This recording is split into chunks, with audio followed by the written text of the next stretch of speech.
Today's lesson is justice, love, and humility, found in Micah chapter 6, verses 3 to 8.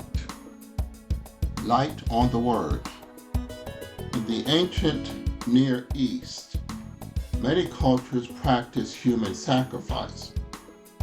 The nations surrounding Israel also worshipped fertility gods, who demanded a portion of what they helped produce: crops, animals, and children. The child sacrifice was usually the firstborn son, because he would be the most precious thing to a family as the heir of all the wealth and possessions of the family. This practice was a temptation for the Israelites and forbidden by the Lord, found in Deuteronomy 18 verses 9 to 12 and Jeremiah chapter 7 verse 31. Although the firstborn of every man and animal belonged to the Lord, Israel was given specific commands for redeeming the firstborn. Numbers 18 verses 15 to 17. This was Israel's way of distinguishing themselves from the different nations around them. Introduction: God's court case. Micah's prophecy begins with a general announcement to Samaria and Jerusalem that God has a case to present against the nations of Israel and Judah. He then lays out the first of two series of judgments against Israel and Judah. Micah describes the sins that they have committed against God as well as their fellow man. Israel has allowed the worship of idols and other gods to take root in their religious practices. Pagan practices have become a part of Israel's worship to Yahweh. For example, they have engaged in the pagan ritual of temple prostitution. They have presented the money earned by prostitutes to God as an offering. That's in Micah chapter 1 and 7, also found in Deuteronomy chapter 23 verses 17 to 18. The wealthy have oppressed the poor to gain more wealth and power. They lie awake at night, devising how they will collect more land by defrauding others, found in Micah chapter 2 verses 1 to 2. Israel's leaders have neglected their duties and led the people astray. Rather than protecting and instructing their citizens, they have exploited and misled them. Similarly, the prophets have chosen to seek after money rather than speak God's truth to the people. They prophesy according to how much money their words might bring them.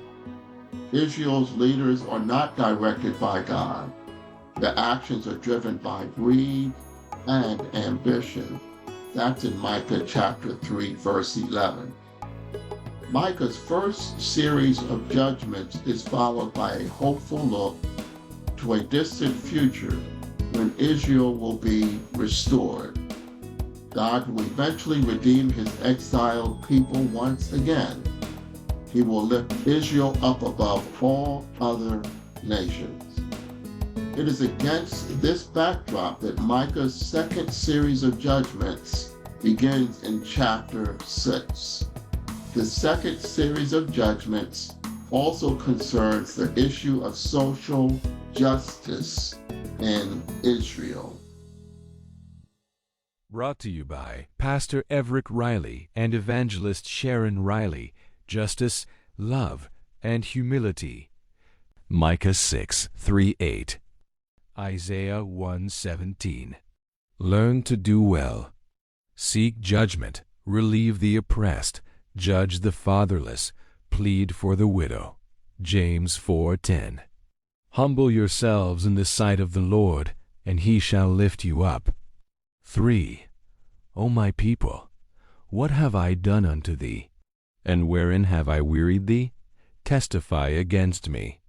God allows his people to tell him why have they turned away from him? Why have they turned to false gods? Here, the Lord allows them to plead their case.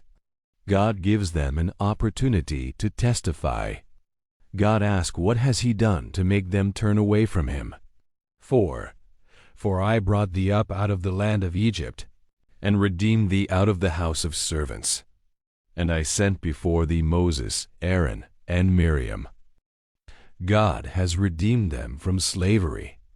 They were not left without leaders. They were guided to the promised land.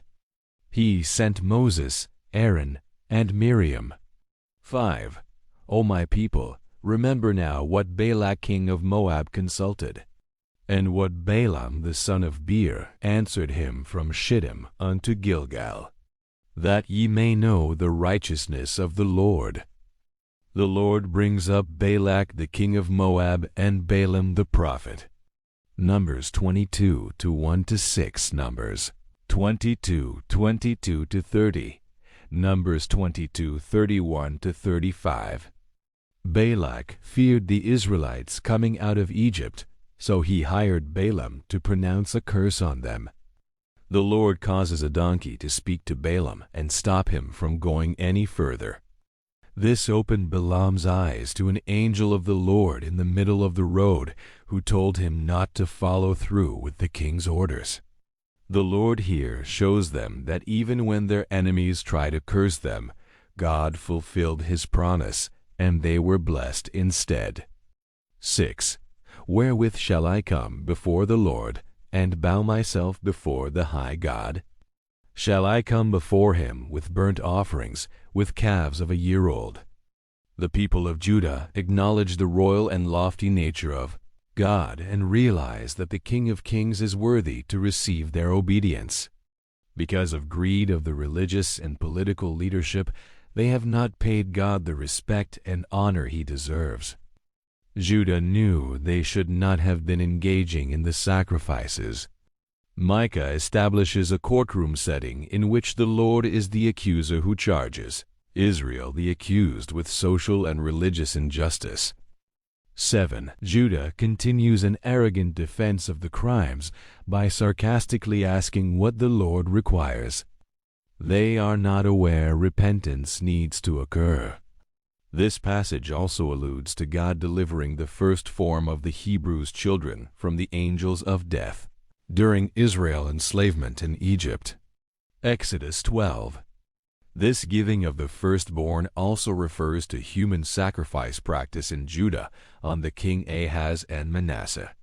2 Kings 16-3 and 2 Kings 21-6. 8. He hath showed thee, O man, what is good. And what doth the Lord require of thee? But to do justly, and to love mercy, and to walk humbly with thy God. None of what Judah has offered is what the Lord desires. God does not seek sacrifices, offerings, or rituals. The Lord wants the people to treat each other fairly and to walk according to his way. Obedience is better than sacrifice.